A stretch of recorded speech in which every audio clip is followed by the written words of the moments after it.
do a long intro. That will give her more time. Ready? Yeah, go for it. You are making the world a better place by listening to the Joy of Living podcast. This is your guide to achieving a more purposeful, powerful, and positive life. Join Barry Shore in unlocking the best version of you and becoming happier, healthier, and wealthier. And now, here's your ambassador of joy, Barry Shore.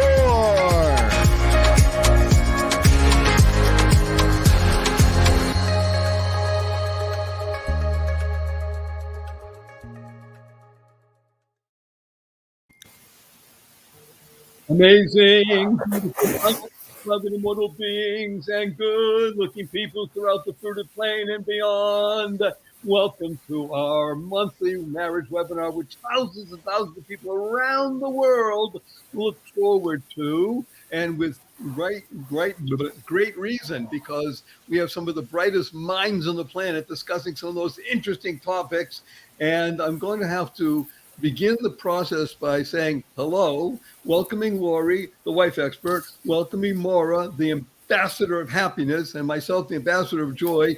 And at the moment, we have a technical issue that is causing our amazing Dr. Diane Medved to not join us, but we're going to be able to hopefully rectify that in a matter of moments. I'm not sure how, by the way, but I think we're going to rectify it. I think what I'm going to do is, yes, we're finally coming in. Okay, she'll be joining us in just moments. Technology, we love you when you work and even when you don't. Okay, today we have one of the most interesting topics that I think we've covered in the past 2 years. We've covered a lot of great stuff, but this particular topic has to do with the fruit of marriage. And I don't mean throwing rotten apples at each other or tomatoes or things like that, but the fruit of marriage is, we'll flaunt about it, we'll call them children. So it was in another time, another place, in a planet far away, that one of the major reasons that people did get married and wanted to be married was to what we call procreate. Dance to the music. Yay, welcome to fabulous Diane. And by the way, for those who want to, you can pat Barry Shore in the back because he figured out how to send the link in a split second. Wow, I'm impressed. I'm even impressed with myself. Okay, so we're just talking about the idea of procreation. And I was thinking about this deeply over the past couple of weeks since I've been thinking about the topic. And I will tell you 3 things that happened. One is that we have dozens and dozens of comments, questions, and ideas about kids in today's world. Number 2 is the idea of the word procreation, because we know that the second part of it is creation. And the first part is PRO, procreate, means to create life. And the third aspect of that, though, is this funny looking at the word of procreation, which means, yes, pro meaning in favor of creation, because I'm going to plant a seed and take a stand. And that is that in a world where there is a battle, for want of a better term, against God, that's how I'll term it at the moment, or against the idea of a creator, then children, as a result of a marriage, have a very different aspect than if you live in a world where you believe that there is a creator, and that part and parcel of the process of entering into what we call holy matrimony, marriage, is to build up ongoing future generations. In other words, taking personal responsibility for contributing to that. It's not saying, well, no, first of all, I choose not to get married. Or if I do choose to get married, I want to find a partner that doesn't want to have children for whatever the reason. And we might touch on some of those in the course of the next 58 minutes. That is, I found it to be really interesting about the idea of procreation and about what marriage is about in terms of a relationship between 2 beings.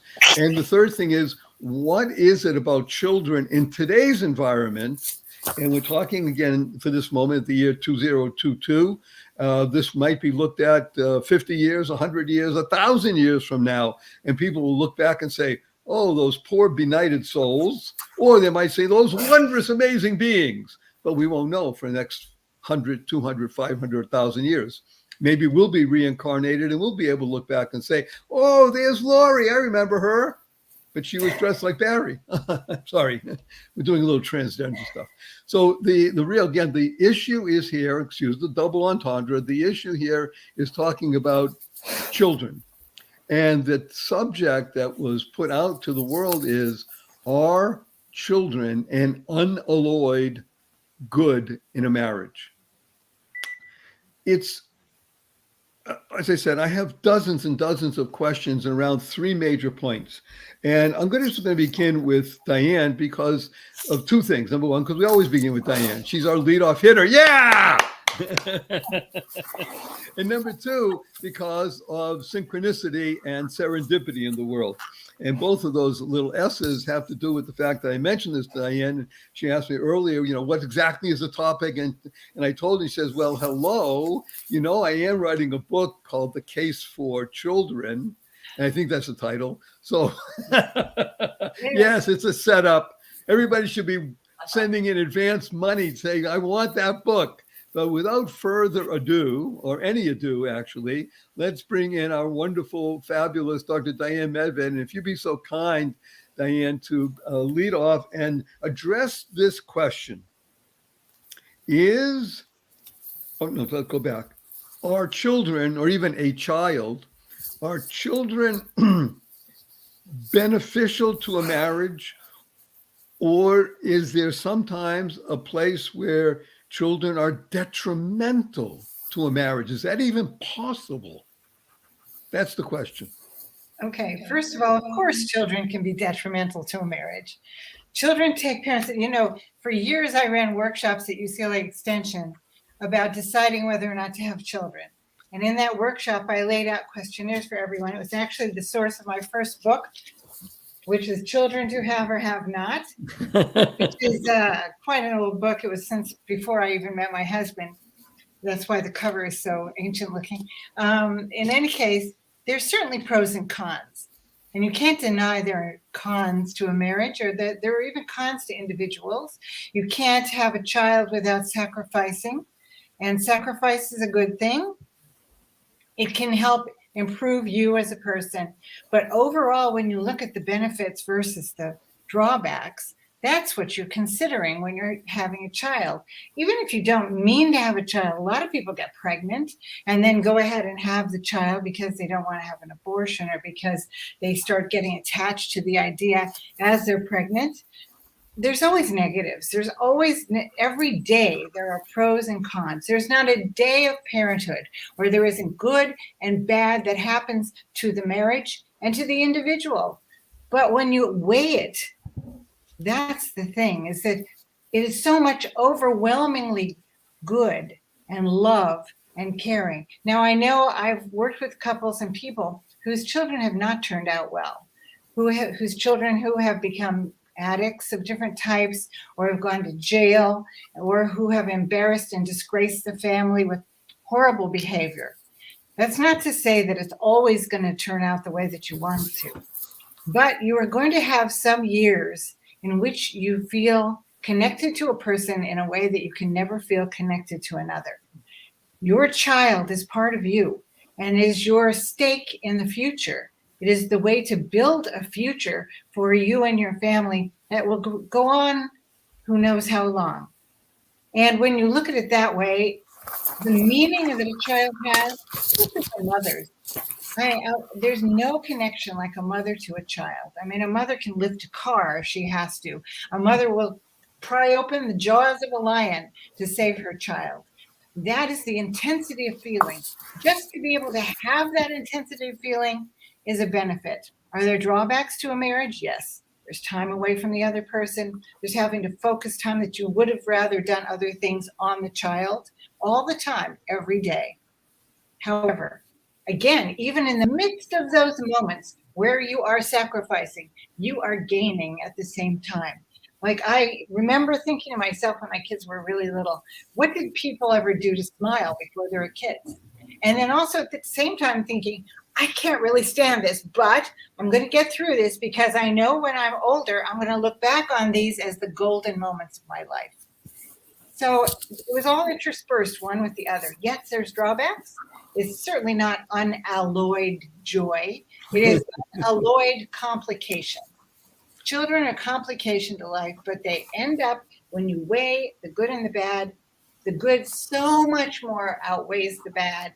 Even for children who don't turn out well, you still have that to take with you. When on your tombstone it says father to or mother to, that's the marker of your life.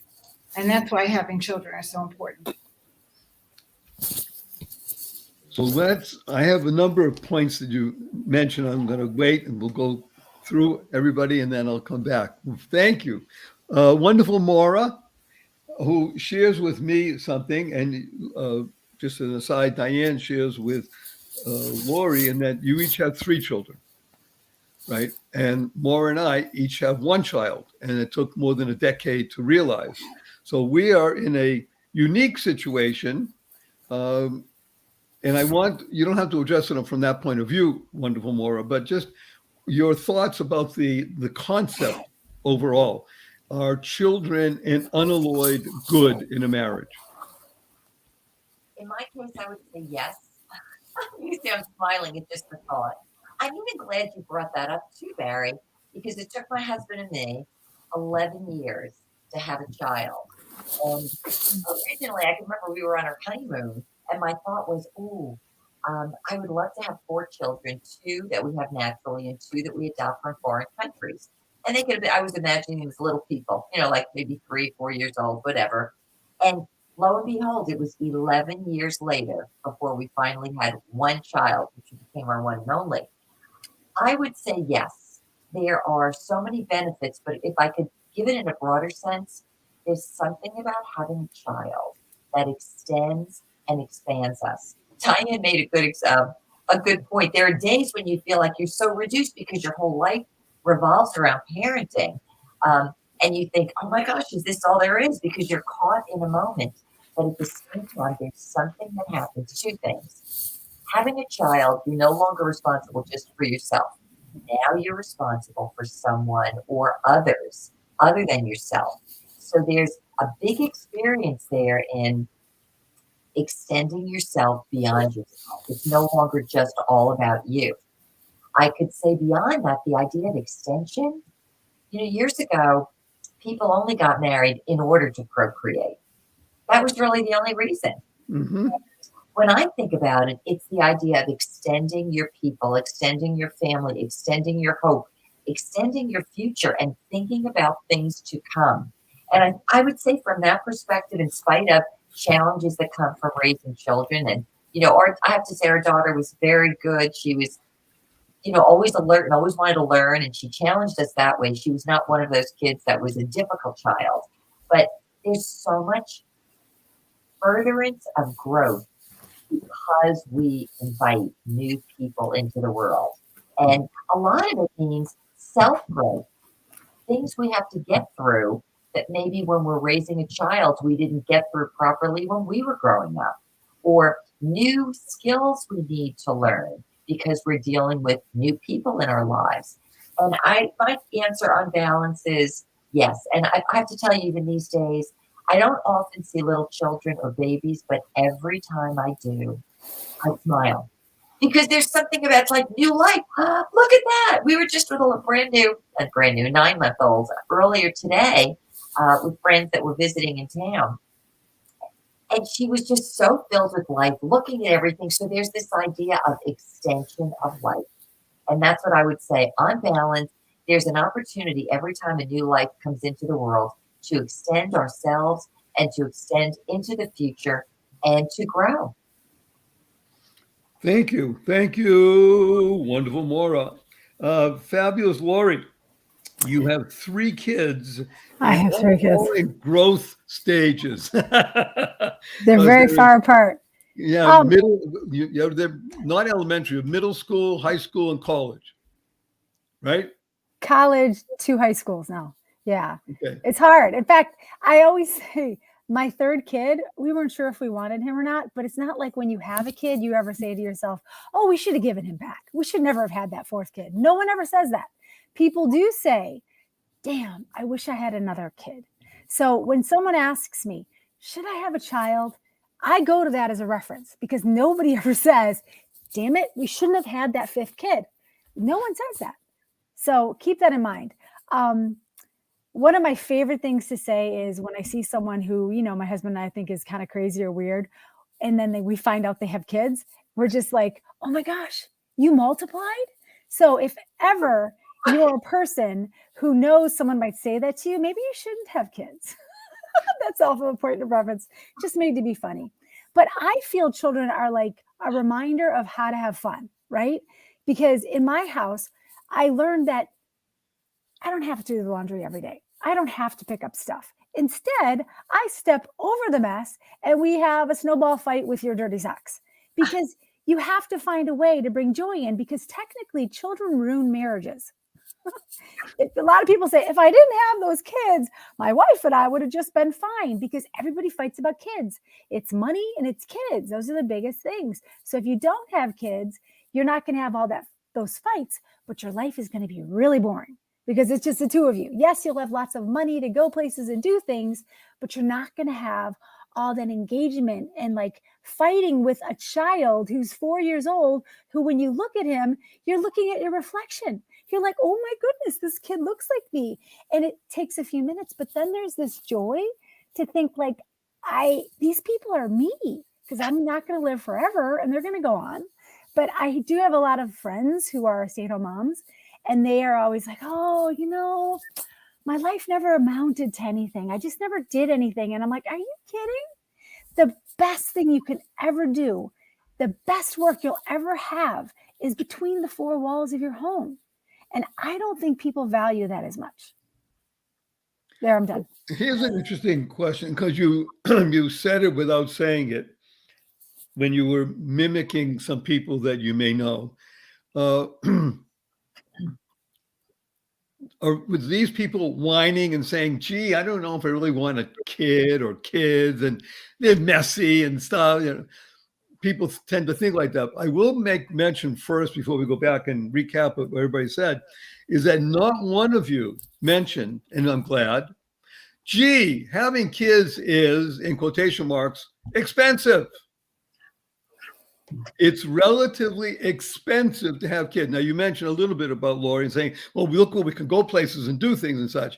Well, people that are, how should we call it, of age, we'll even call it a little more mature, recognize that, yes, as much as you want to travel and as much as that's expensive of your own being, there's only so much traveling you can do and such. And would it be nice to travel with a kid or two or three, no matter the hassle sort factor, and getting in a car and driving someplace with kids shouting and yelling and hitting each other and such like that? I'm telling you, I'm romanticizing it because it's true.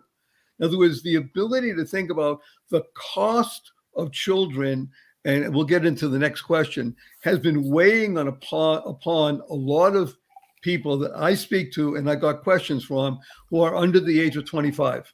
The first thing they bring up, and none of you have brought it up, and I'm not bringing it up either at the moment, is money, the cost. You know what it costs to send a kid to school and to, private school, of course, or even public school, and then college and so, burden. And you're thinking burden, and as you mentioned, Diane, Wow. Okay, it can't be an unalloyed good, but it is in the sense that cost-benefit analysis, if you have to use those kind of terms, even on a day-to-day basis, as you mentioned, these are your golden moments, you know, when they're hitting each other and they're throwing oatmeal at each other, and they're not going to clean it up because they're 2 and 4 and 6. And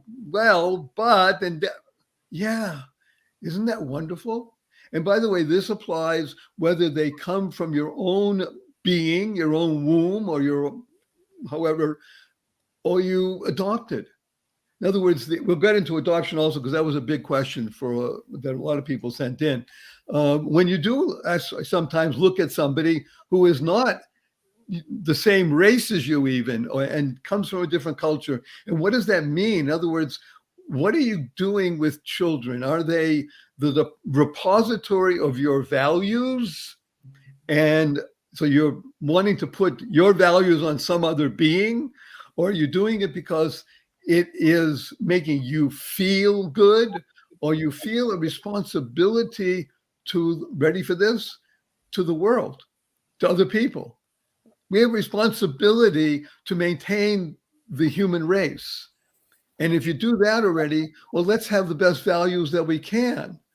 Now, how do you determine that? Well, okay, we'll talk about that in maybe one of the other questions. But I am just so happy, I mean, really thrilled that in the discussion we had of the three of us, or the four of us now, nobody brought up money.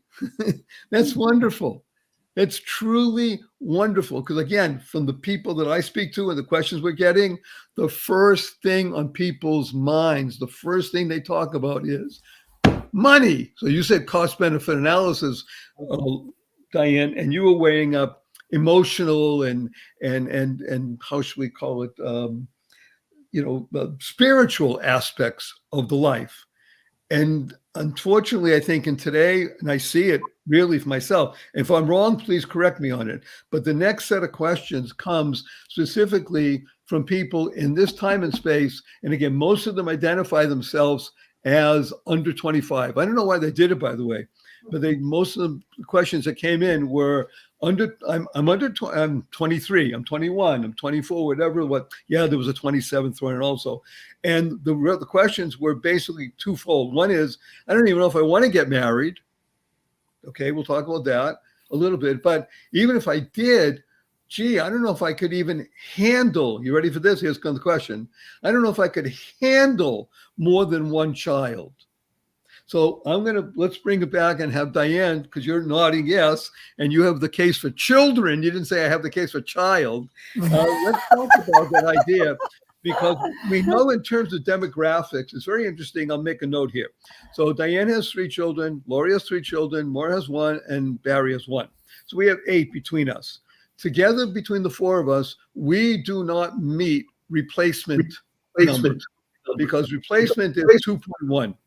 So I don't know where those extra 0.4 is going to come from, but somebody else is going to have 3 and such. But the point is that 2 kids in a family household is already, to a lot of people, I mean, I see it, I hear it, especially in people, again, under 25. So let's use this question, Diane, and begin with the process of people who see children as a cost more than a benefit. How do you address that? Well, I had 2 different ways to look at the question in my workshops. One was in terms of the logical side of the question, and the other was the emotional side to the question. And I think they're equally balanced. In fact, I think when it comes down to the final decision, it's an emotional decision. It is not a dollars and cents or how many hours of the day kind of question. And numbers do not cover what being a parent is or what taking that on is. I understand, however, when people in their early 20s, who in our culture are barely adults, are questioning maturity. Very good. For raising a child. I mean, it seems like I'm barely able to keep my own appointments straight. I'm trying to get ahead of my job. I don't know where I'm going to land up. How am I supposed to make this decision? And that's why so many people are putting off the decision. They're not only putting off getting married to an average marriage age of about 30, but they're definitely putting off having children until much later, and in many cases missing that window of opportunity because they put off both things. And also people are pickier. They're pickier about their spouses, and they're pickier about who they'll stay with, so marriages break up more easily. And so everything seems so insecure. How do you make a choice about something that is forever? Choosing to have a child, or even just going ahead with an accidental pregnancy, is a forever decision. It's not the kind of thing that you can just say, well, gee, I don't like this, I'm going to put the child back. It's the kind of thing that's personal forever choice that will be your responsibility, a personal responsibility. So I would say that how do you make that decision? Well, you can put it off nowadays thanks to fertility changes. I know a lot of women who have harvested their ova and have that in reserve, thinking that if I don't meet the right person, this relationship doesn't work out, I'll have her able to do that later. People are having their children much later than they had. So that is an acceptable part of our culture. When you're 20 and 25 and asking the question, you're in such a different place. Now, I think that people who meet their beshert, the person they will love forever, and get married and then decide to have children young, I think that's wonderful. My son, Danny, has 3 kids and he's 29. He met his wife when he was a senior in high school, and they got married 5 years later, and they didn't mean to have a child, but she became pregnant. And then they decided they're going to have all their kids in a row. So they have 3 kids, and he's 29. And they're delightful. And you know what it did? It made my son, who is kind of a goof off, rise to the occasion. He became so responsible, and he's so good with the children. And he knows it's a forever choice. And he says, okay, this is what I have to dedicate my life around. This is what I'm going to deal with right now. And whatever fun things or other ambitions that I have will happen, but they'll happen when the kids are older. So if you consider extending yourself, as Lori and Mara both mentioned, if you consider having a family as a life goal, there's really no reason to put it off if you're in a good relationship. Because I think that you still have time to do what you want, and you have the ability to grow further when you do it when you're young. And you can share that with your partner. And it's often a glue that keeps you together. So anyway, I don't know if I answered the question. Oh, I like that glue part. Thank you. We'll come back to that. Wonderful, Maura. You know, In the same vein about having children, more than one even, and the cost part of it. In other words, thinking, my gosh, look what it's going to cost in terms of money, time, me. Maybe there's less of me in the world. So if you address that, please. Okay, well, I would say back to cost. And I want to even mention cost as in dollars of cost. Having 3 children today is a really big deal. That's something that in our culture you rarely see, especially among young people. Why? Because it's too costly. And yet I can tell you we have a lot of Latinos in our area. They may not have the most in income, but they so value family. And I see them all the time. We're going out for walks or whatever. These are families that stay together. They play together. They work together. There's so much of their lives revolve around family. It's very much a cultural thing. Now, I'll tell you on the flip side, I could say a young woman I know, she's now 38. She married last summer at age 37. And I ran into her just a few days ago, and she was saying, she said, my husband and I, we are out looking for a house. I guess they were renting locally. She said, we're looking all the way in Orlando, but everywhere we go, the prices are going higher, higher, higher, higher. And she said, we looked at one home, we put in a bid, it was $60,000 over and above the asking price. And then she said, we realized we didn't like it, but here's her number one reason. She wanted a house because she believed she wanted a child and felt she needed a house in order to have a child. Now, where I was, there was another mother around. And I said to her, you know what? I said, I have to tell you something. And I learned this a long time ago. I said, your child, your baby is not going to know if you're in a house that you're, an apartment that you're renting or a house that you own. I said, but I will tell you one thing. That child will remember if he or she was loved. I said, so I would not look to have the big house or a house before you have a child. And I think that goes into the cost idea and the idea of, well, we only have this amount of money. How are we going to do it? Everything's got to be in its perfect order. And I remember another thing I said to her. I said, sometimes people try to do things just perfectly. And I said, sometimes children grow up and they're not resilient because everything was perfect. And I said, there are no guarantees in life. I said, but if you two want a child, I would not rush out to overpay for a house that you are fighting to get. I said, you have that child first because that's what your heart is telling you. And I would say in terms of cost, I would go with the heart. It's never easy having children. There's always a challenge. But if it's between you and the heart, I would think let the heart win out. Because I'm a great observer of the human experience. And I know that many years ago there were families that had lots and lots of kids. Was everything ideal? No.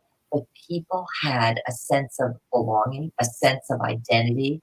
And today, to think that we're maybe not going to have any children because we don't have everything aligned just perfectly, sometimes the cost could be a very high cost to self for denying ourselves the things maybe that our heart would really appreciate and enjoy. Because again, having a child or having children at some level adds to our life experience. Like I would love to say I had 4 altogether.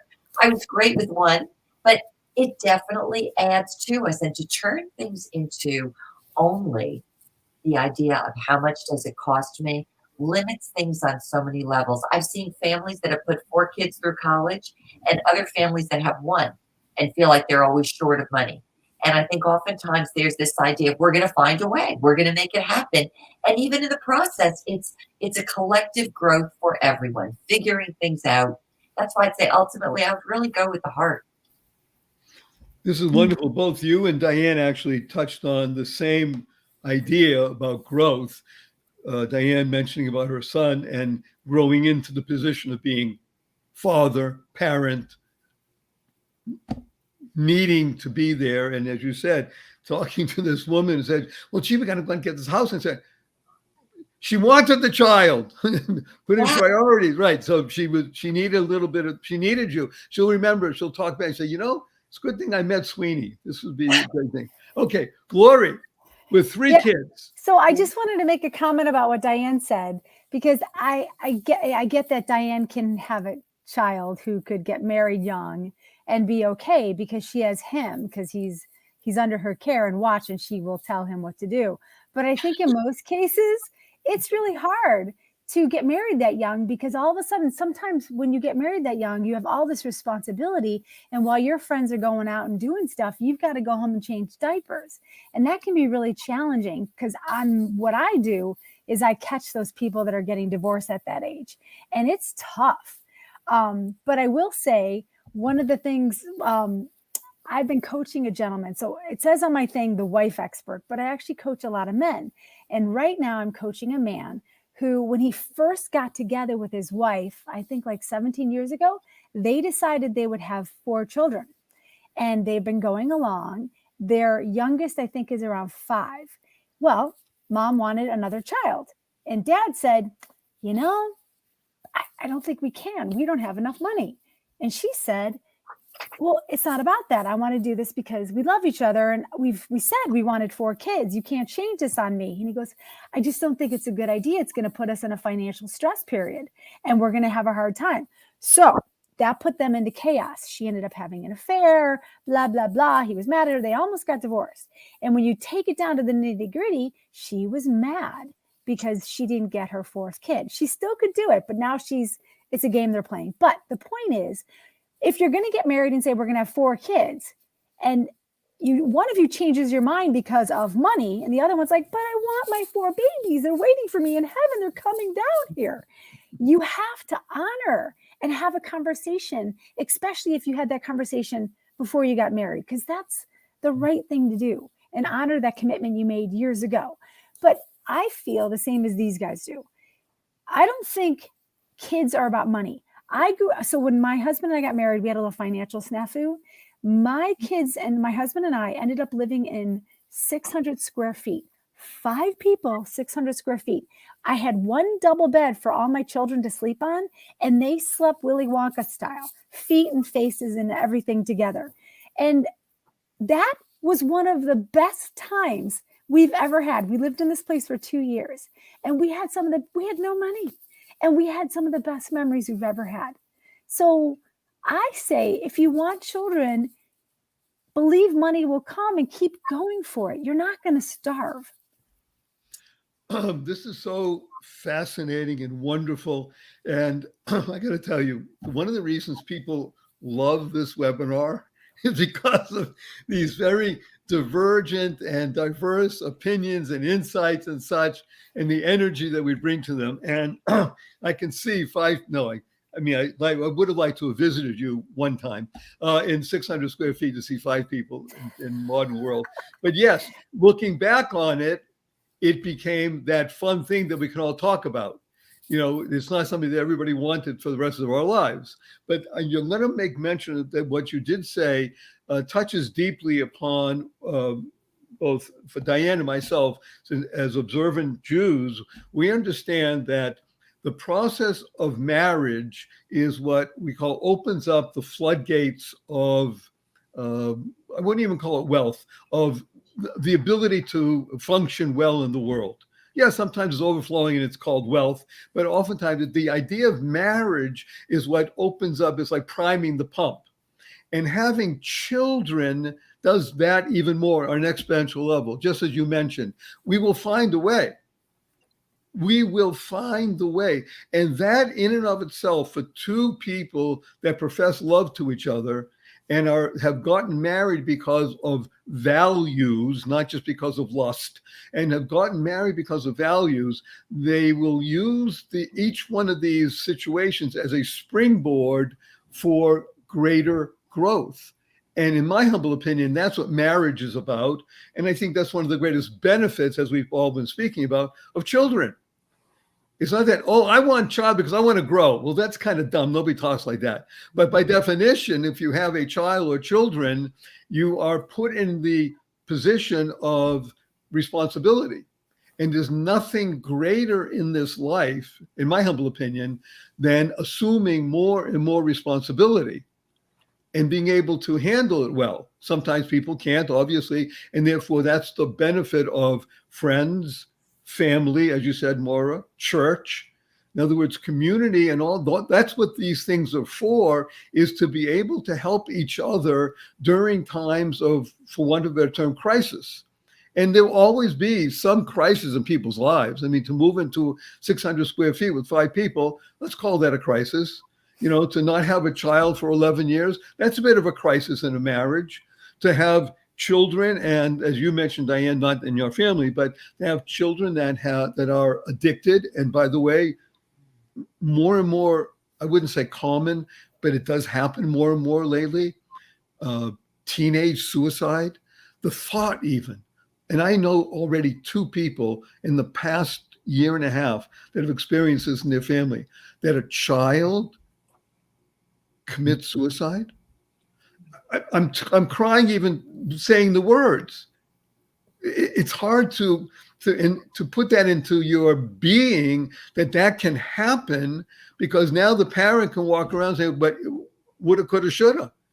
And then the whole life gets constricted and hard to live. And yet we're talking about children, which, again, from my point of view, is the essence of expansion. We've all been talking about growth. If you really want to have physical, mental, and spiritual expansion, there's nothing greater than A, marriage, and B, progeny, whether it's one or more. I was just, I'm going to just finish this up and then go to the next question. So I was just last few days, over the Sabbath, I was in Scottsdale, Arizona. I was the scholar in residence, Diane, in the synagogue in Scottsdale, Arizona. And people loved it. Okay. But the point is that I met some very interesting, wonderful people. This family that I ate with, they had 5 kids. This one had 5 kids. This one had 8 kids. That's a lot of kids, right? But they handled it. It wasn't just handling it. It was that kind of boisterous, outgoing, something happening all the time kind of environment that I think a lot of people, especially under the age of 25, are missing in life. And Diane, I want to go to your point, because I think it was so well taken. It's not just having children. You are now taking on a new role called being a parent.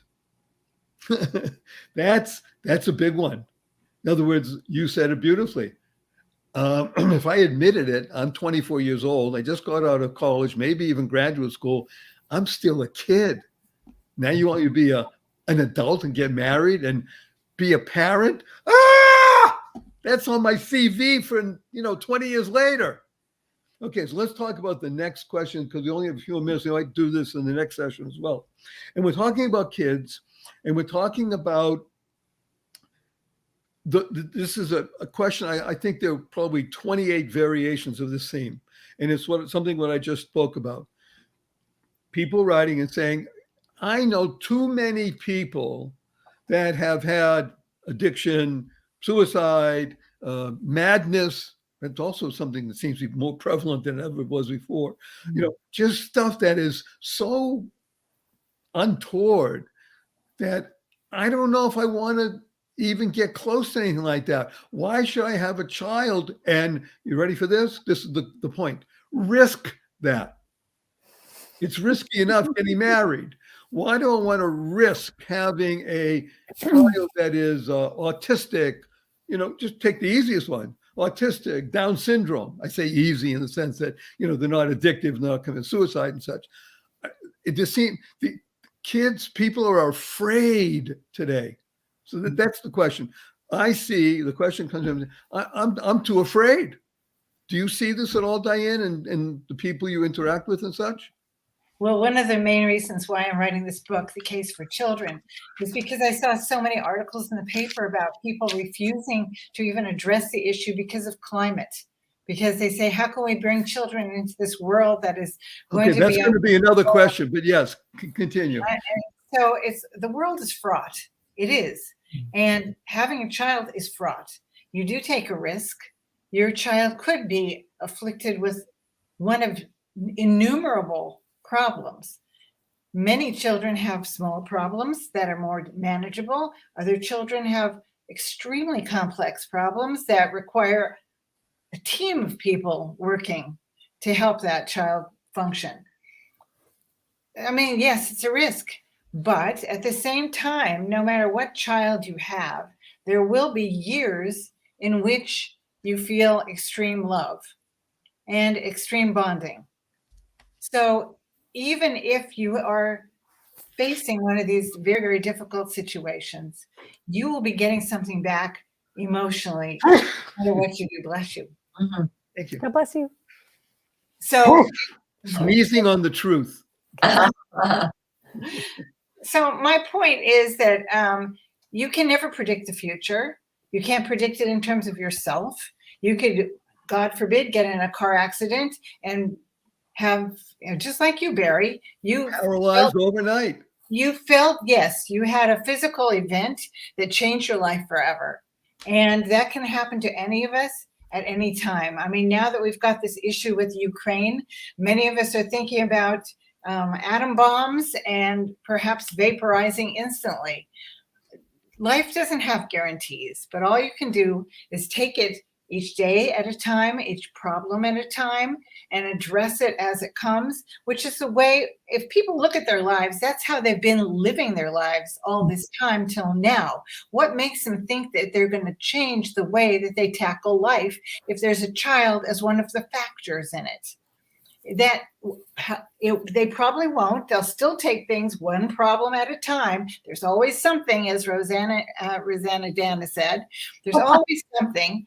And so it could be having to do with a child, but it could be having to do with an aging parent. It could be having to do with some physical illness.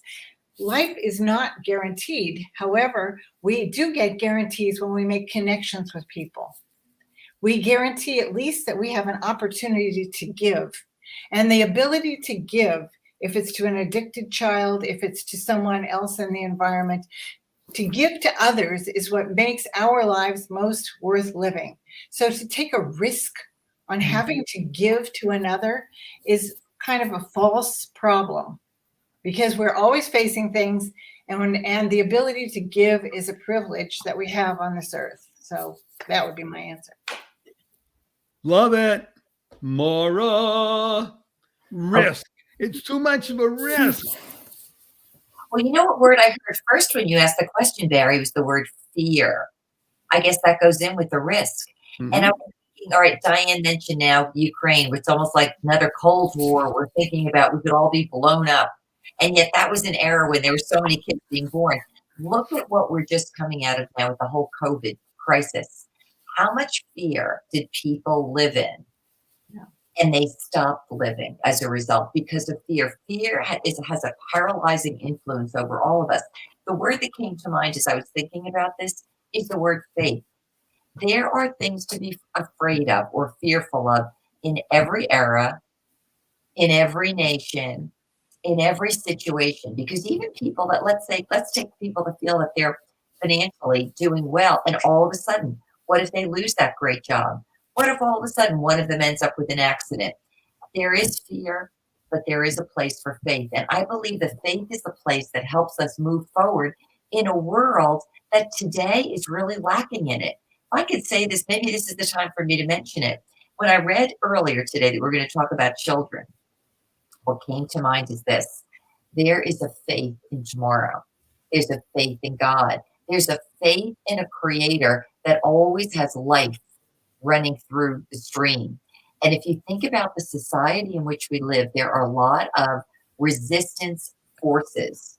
We don't talk about God. We're in a very secular society. We're always given news to make us fear the other person, fear anything that can happen, to the point where we don't want to do anything. But even as we do that, we end up with a society, as you mentioned, Barry, we're not even replacing ourselves. We're undermining our own existence here. And so I think somewhere in there, and again, everybody's different. I'm never one to impose my will upon someone else. But if I had to choose between fear and faith being creation, things to come, and life to come, and hope, and the idea that even if we're going to have a problem or a challenge or something that doesn't look good in the economy or whatever, that there is a creator God who's creatively living inside of us, who can help us get through and overcome some of these trials. And I think that if you want to consider this whole idea about why are we having children or not, I think a lot of it goes back to our faith.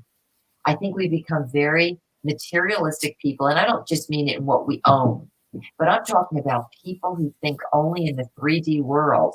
Okay, I've got this, I've got to do that, but we're not thinking about the unseen things that bring life to our souls. And that's where I think children do definitely play a role. And I'd be erring on the side of faith. Whoa, that's a great place to be. Kids and soul. So in that beautiful idea, wonderful Lori, talk to us about soul music. Oh, That's soul music. Yeah, that's the essence of kids, says wonderful Maura. So what about this idea that having kids is a risk? It is. I'm having a kid because every time you don't know what's coming out of you, you could end up with a child that has Down syndrome, and it is a risk, and that is going to be a challenge, and you have to be up for that task. And I believe you're not going to get that child if God doesn't think you can handle it or can't handle it. But I like what both of our girls already said. I do believe people should take that risk of having kids, because I can't wait to see Diane's book. Can't wait to read that, because I know exactly what you're talking about. I hear those people say, oh, but it's the economy of the world. There's always a reason not to have children. There will never be the right time to have a baby. And if you go in to make a baby at that time, something's going to go wrong. It's not, you just have to decide, hey, and then let it happen, because it doesn't matter what happens tomorrow or the next day. If you want to procreate and bring people to this planet that are like you, guess what's going to happen? You're going to experience for the first time what unconditional love feels like. Because when that baby shows up, you're like, oh, and then, because everyone looks at their husband or spouse saying, oh, no, I have unconditional love for you, sweetheart. But then sweetheart does something wrong and they're like, I don't know. So it's a little different, right? So I try to practice this unconditional love I have for my children and do it to my husband, and do it to my friends, and do it to my mother who hurt her back upstairs and is screaming about her pain pills. Unconditional love. And to know what that feels like is a gift. And it's just unbelievable. But to be able to treat other people like that is is just powerful. And So you this- don't want to miss that. This is so wonderful. I'm going to tell you a funny thing, and then I'll tell you something that all three of you did so I can tie it together. When I was younger, and I don't know if you remember, or you have something of a cord on an appliance and had a little tag on it that said UL Laboratories. Yeah. My mother used to call it. I said, what is that? UL? She says, unconditional love. Oh, that's so cute. It was so, and I can't forget it. I looked at it, I said, and then she would laugh. And of course I laughed, but it took me probably about another decade before I got something close to that. But you said it also, Diane, in the beginning, that the idea of risking allows you to do something called extreme love. Those are the words you used. See, it's one thing to have love, and Lori just said it now also, extreme love, because that's what happens with a child or children. There's this, it's a bounty that you can't use words to explain, because until you touch it and smell it and feel it, it's unexplainable. Once you're there, extreme love, like some people do extreme sports. One of the reasons they do extreme sports, by the way, because people need a rush, and they'll get a rush in a moment. But what we've been talking about today, I believe, is the rush of a lifetime. Okay, yeah, sometimes, hello, this is the ultimate extreme sport. It's called kids, and it's tough and it's challenging. But we're going to, for the idea to come to a high point, I'm going to use your term more of faith, because faith is one of my favorite acronyms. It stands for finding answers in the hidden. Finding answers in the hidden. It's all hidden. Said it nice, Diane. You never know. Hello. You can be unmarried and stuff can happen. You can be married, stuff can happen. You can have a married with kids, stuff can happen. So, I mean, it's life. That's what all the people say, right? You know, that great song, because it's true. The ability to come close to actually living, as my mother said, that UL, all unconditional love, that oftentimes only happens with this spark called love, which can lead to marriage, not lust, lead to marriage, which can, God willing, lead to children, or child or children. And the other things become part and parcel, and they become less important as you practice extreme love and embrace it and find that it's all about living in the good, because life goes by very quickly. I mean, I'm already in my 7th decade, and I look forward to having this same marriage webinar when I'm in my 10th decade, but or more. But the point is that every day becomes greater and greater when you're involved with these aspects of life that really do involve risk and faith and love and hope and caring and all the things we've been talking about. So I want to say from me, and on behalf of, thank God, dozens and dozens of questions. Those are only the people that send them in, and thousands of people listen to this. A huge thank you to us kids again. And we'll go out, if we may, on our, let me just see, I want to make sure we have the outro. Now they're all set up, ready to go. We'll do our group hug, if you don't mind. We'll tell everybody again, HUG stands for Harmonizing Unlimited Giving. That's what you said, right, Diane? The ability to give. There's no greater opportunity in life, greater than any amount of Tesla stock or Microsoft stock or Amazon stock, greater than anything you could ever have, the ability to give. And that can be manifested in spouse and child and children and all living beings. So on the count of 3, if you be so kind, our blessing with our great hug is 1, 2, 3.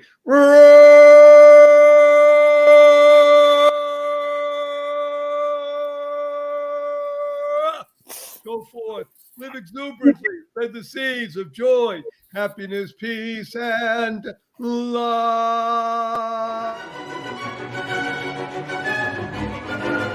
Thank you for listening to this episode of the Joy of Living podcast. Now that's another step towards your healthier, happier, and wealthier life.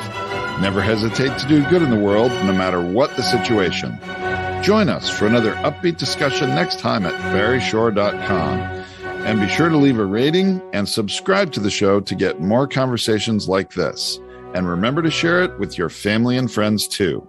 See you on the next episode.